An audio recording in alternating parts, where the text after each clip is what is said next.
Here I am. This is Christy Mattoon from Rewire, sitting outside.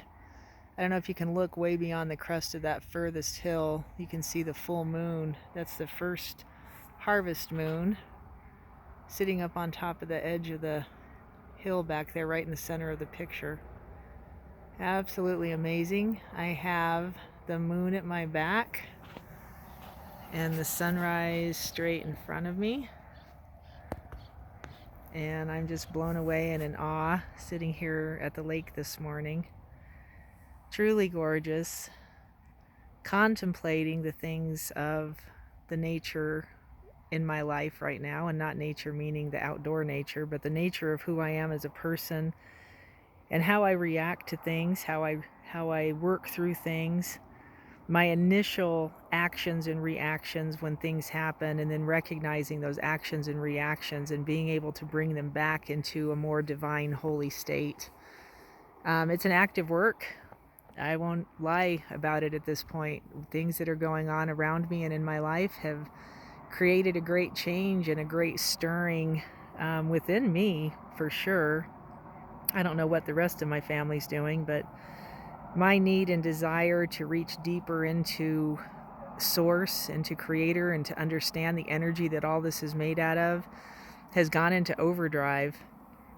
And the reading, the studying, the paying attention to, the watching, all of the things, and listening to different people around me has just created even more of an intense desire.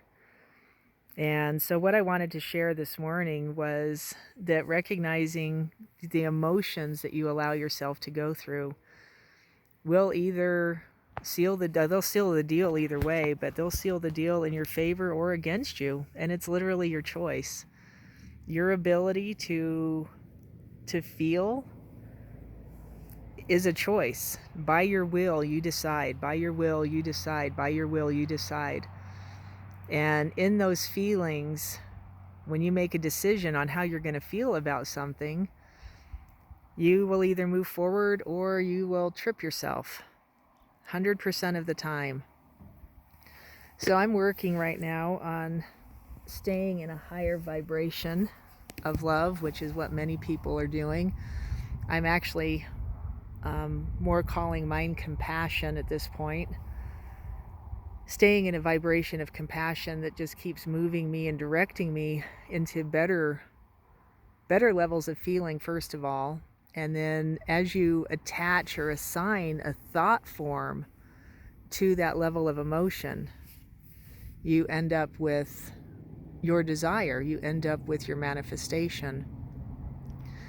And it's interesting to me how fear just definitely creates more fear. I was just reading something called The Dialogue of the Savior. It's out of the Nag Hammadi Library.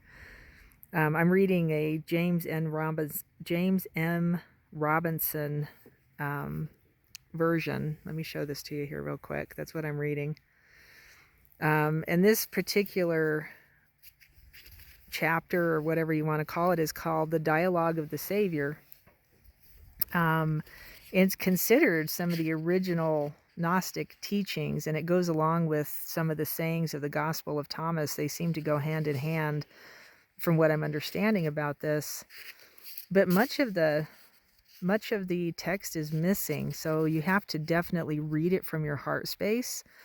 And in doing that, you get more information, because if you just looked at this and tried to read it without being in your heart, you would definitely be missing things. Let me see if I can show this to you. So you can see where all this is all missing text, because the ancient texts were torn up. And so, as I'm reading it, I'm reading up here, and I'm staying in my heart space when I'm reading this. Actually, I'm going to start down here and read this to you. I will teach you, and this is the Christ talking. This is the Christ, Yeshua talking from the standpoint of Yeshua the man. I will teach you when the time of delusion arrives. The first power of darkness will come upon you. Do not be afraid. and say, behold, the time has come. But when you see a single staff, and then there's stuff that's blocked out, the word this, understand the work and the governors come upon you. Truly, fear is the power, and then it's blocked out again. So if you're going to be afraid of what is about to come upon, and you is in quotation, so they're guessing that's the word there, it will engulf you.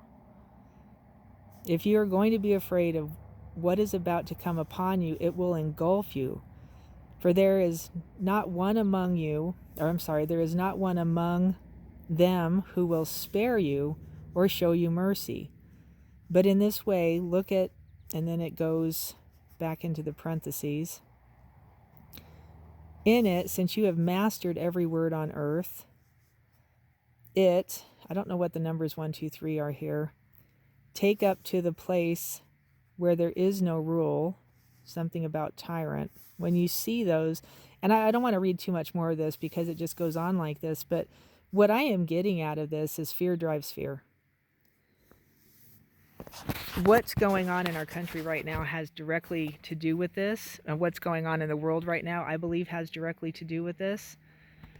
And it's literally speaking of the time, and I think we've been in this time before. It's not like it hasn't happened before, but we're back in it again. And what's being told here, what's being stated here, is that these things are going to happen. And if you let it engulf you, it will engulf you. If you let the fear come over you, it's going to be an issue. If you look at what's going on and don't be afraid, how do you not be afraid? And that's kind of the key, right? That's one of the things about all of these kind of works, is how do you not be afraid in these uncertain times? And all I can say to you about that is stay in your heart space. This is where this gets so important, because in your heart, you can dissolve these kind of emotions.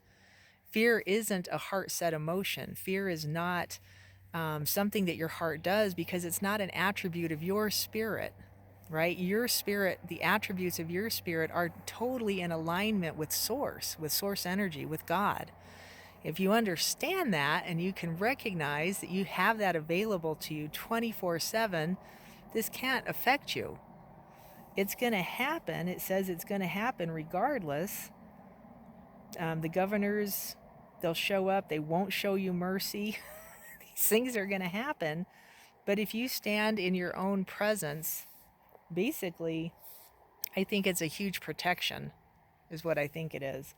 There's another area of here that says, already the time has come. This is in the very first part of the dialogue. Already the time has come, brothers, for us to abandon our labor and stand at rest.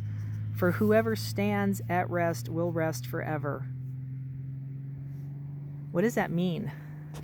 Whoever stands at rest will rest forever. I believe that means that if you stay in your heart space, and you stay out of the role of fear, you stay out of the role of the fight, of the struggle, of the confusion that's going on around us, that's work beyond work. The people that are fighting, the people that are pushing, the people that are...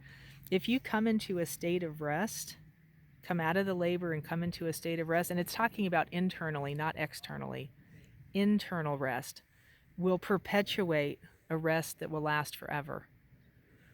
I hope that helps, and I don't pretend to know all this stuff. I'm just reading this and getting this amazing sense of peace coming over me. And this was sparked this morning. I was actually directed to read this from Spirit. It showed up. I just opened the book and it showed up this morning. So I wanted to share it because I thought it was a little bit profound. For me, it was profound. And it totally took the angst out of the day that I was setting up to prepare myself for. So anyway, I hope it blesses you. And if it blesses you, I hope you share it. Please subscribe to my channel. I greatly appreciate that. And if you have questions, thoughts, or ideas, please leave them below. Thank you so much.